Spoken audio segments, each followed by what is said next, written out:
L'auto-édition, plan A ou plan B? Ben, ça dépend. Ça dépend des objectifs. Ça dépend de notre aisance, ça dépend de plein de choses. Donc, l'auto-édition, moi je dirais que c'est comme un kayak. Tu sais, un kayak, c'est léger, on pagaie, on est capable de se revirer sur un 10 cents s'il y a un obstacle, OK? S'il n'y a pas de problème. On ne foncera pas dans un rocher avec un kayak. L'édition traditionnelle, c'est comme un train. C'est lourd, puis s'il y a un mur, ben ça se peut qu'on fonce dedans parce que le temps de freiner, c'est dur avant de tourner. Bref, un peu ça les deux.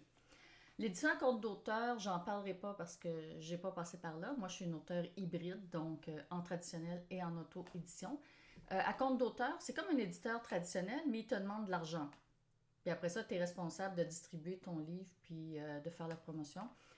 Je ne conseille pas ça. Euh, je pourrais répondre aux questions si jamais il y en a là-dessus parce que je connais des gens qui ont passé par là.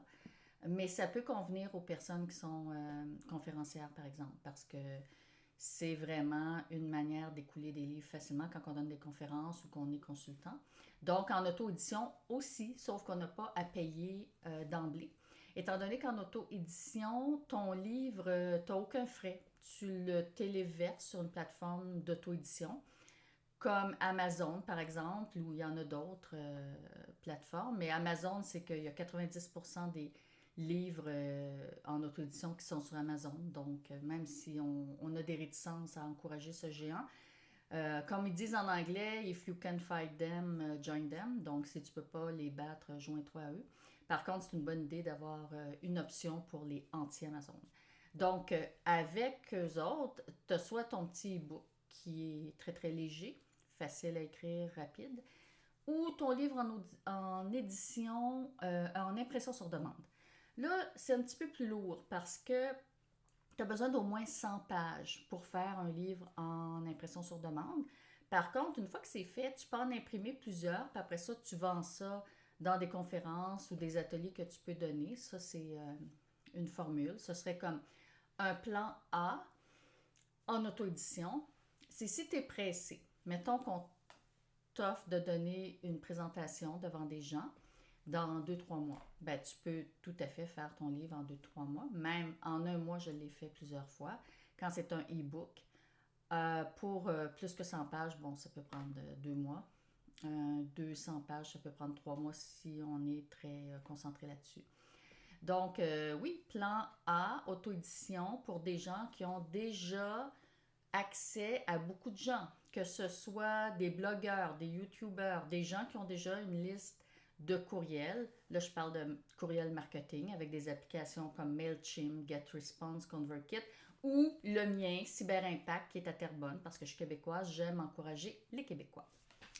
Donc, ça, oui. Médias sociaux aussi, présence sur les médias sociaux. Quelqu'un qui a aucune plateforme d'auteur, la plateforme étant des endroits où on peut rejoindre les gens, ben c'est beaucoup plus difficile l'auto-édition. OK? Parce que tu as besoin d'emmener du trafic vers Amazon ou vers ta plateforme d'auto-édition pour que les gens sachent que ce livre-là existe. C'est sûr qu'il y a des mots-clés, il y a des catégories, et l'algorithme d'Amazon va donner de la visibilité à certains livres quand les gens tapent certains mots-clés. Mais en général, c'est pas comme ça que les gens achètent. C'est une minorité de personnes qui va taper des mots-clés pour avoir accès à des titres. Donc, moi, je me dis, avant d'être en auto-édition, ça prend quand même une préparation au niveau des communications. Parce que, tu sais, c'est pas vrai que ton livre, qui est comme ton bébé, tu accouches, puis après ça, il s'élève tout seul. Tu sais, tu dois t'en occuper de la même façon que tu t'occupes de ton enfant. Donc, c'est quelque chose qui ne s'improvise pas. Tu sais, ça prend 1 à 4 mois avant le lancement de préparation au niveau des communications. Sinon, le livre, c'est comme un feu de paille. Il va avoir de l'attention au début, lors du lancement, puis après ça, si tu n'es pas stratégique, ben, on n'entend plus parler. L'algorithme ne donne plus de visibilité à ce livre. Puis moi, dans mes stratégies, c'est d'éviter justement d'informer tout le monde de mon réseau en même temps que là, c'est le lancement. Non, non, je fais comme plusieurs petits lancements quelque part. Puis après ça, l'algorithme fait en sorte que le livre continue de se vendre, pas par lui-même, mais disons que le moteur de recherche est là pour moi, plutôt que juste moi fournir du trafic. Tu sais, c'est comme les deux. Mais c'est sûr que c'est plus l'auteur en auto-édition qui doit travailler.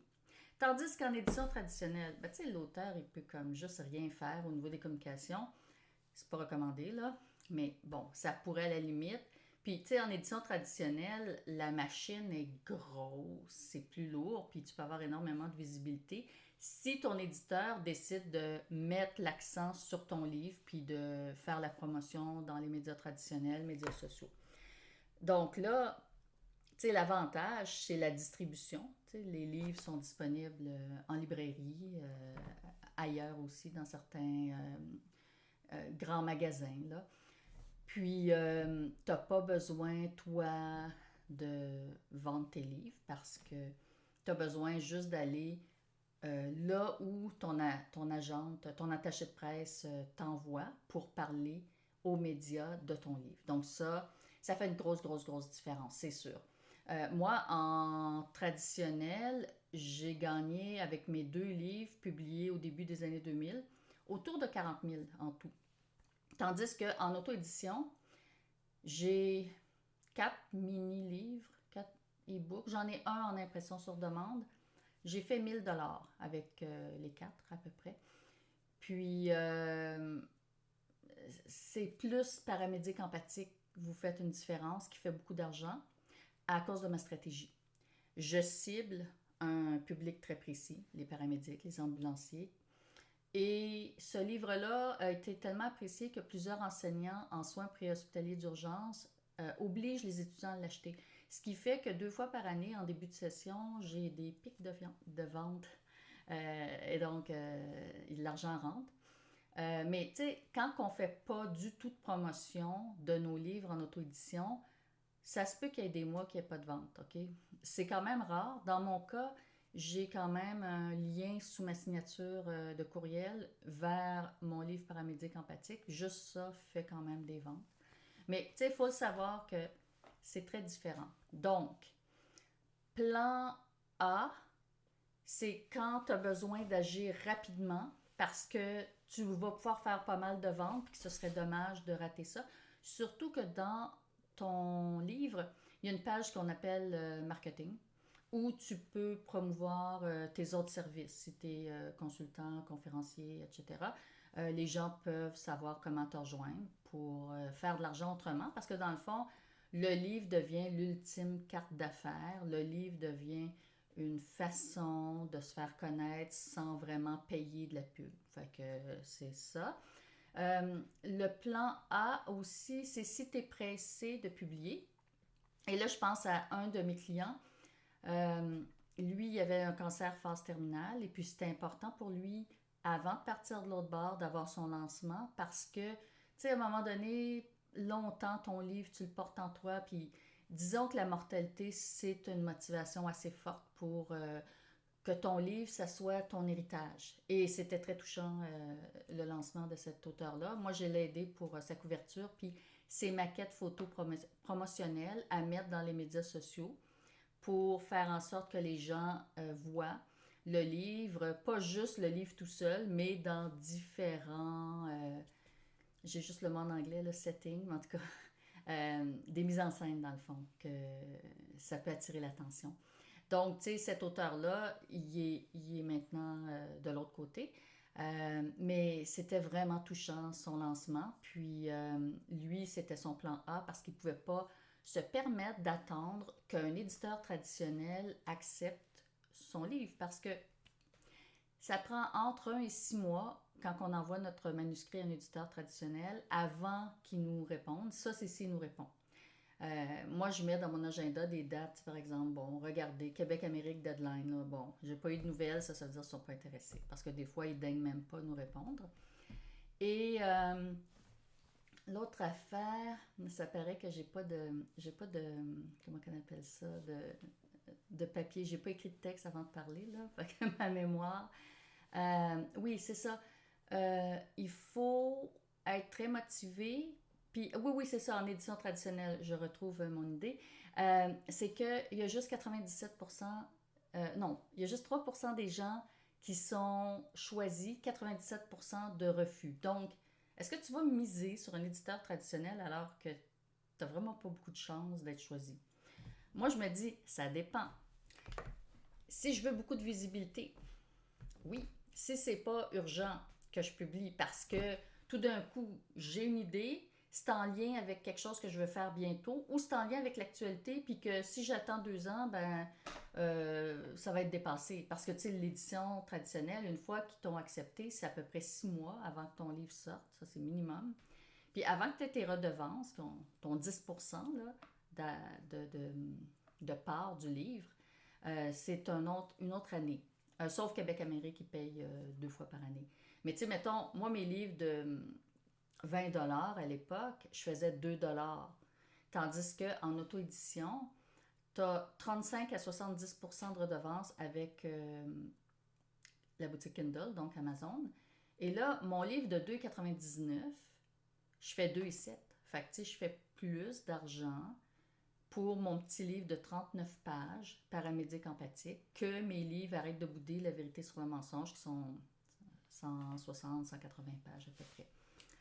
Mais évidemment que j'ai gagné beaucoup moins en auto-édition qu'en édition traditionnelle. Fait que moi, je dirais le plan B, c'est quand tu as fait ta recherche pour un éditeur traditionnel, si tu portes un livre qui est quand même substantiel, un 150 pages et plus, même un 120 pages, il y a des éditeurs qui les prennent, c'est des petits livres. Là, tu fais ta recherche.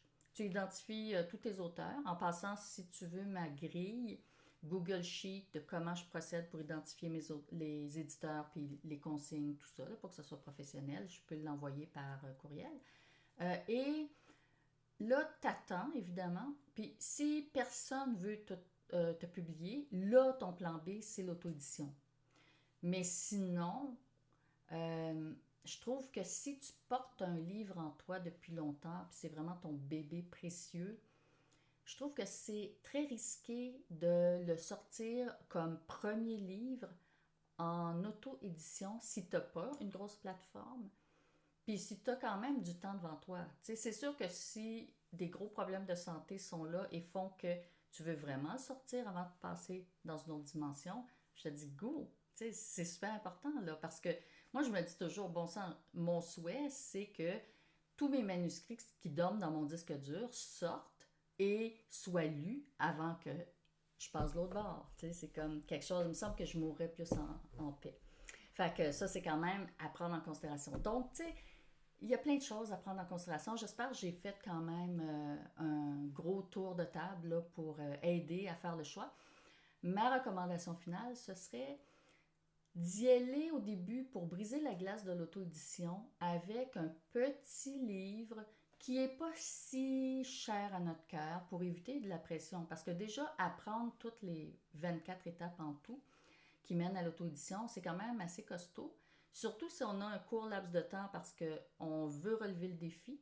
Je l'ai fait plusieurs fois, relever le défi en un mois, ça fonctionne. Et sinon, on a toujours d'autres choses, puis on perd le momentum, comme ils disent en anglais. Là, on perd le moment d'agir, dans le fond. Fait que ça, je pense que c'est à considérer. De prendre un sujet ou un travail de session si on est allé à l'université, de le mettre un petit peu à jour et de le publier en auto-édition. Puis après ça, on voit, on fait nos gaffes. Parce que, tu sais, y aller en auto-édition pour un premier livre, puis que finalement, on n'ait pas eu assez de temps pour se préparer pour les communications, on n'a pas vraiment de plateforme, ben, je trouverais ça dommage. Moi, je pense que notre livre qui est très cher à notre cœur, je pense qu'en édition traditionnelle, c'est une meilleure idée, même s'il y a moins de redevances, il y a tellement plus de monde qu'en bout de ligne, on fait plus d'argent, il y a beaucoup plus de lecteurs. On peut aussi être traduit. Je suis traduite en 6 langues, puis veux pas, c'est le fun d'être lu même en Corée, en Espagne, en Italie, en Allemagne, en Pologne, etc. Fait que, on peut pas vraiment faire ça en auto-édition, sauf si on fait nous-mêmes la traduction. Bon, c'est sûr qu'avec l'intelligence artificielle, ça se fait, mais ça prend quand même quelqu'un pour réviser. Ça prend quand même des gens qu'on connaît dans cette langue-là. Sinon, il n'y a personne qui va le lire s'il n'y a pas de trafic vers notre livre en ligne. Fait que j'espère que ça fait le tour et puis que ça va aider à prendre une décision éclairée. Bonne chance!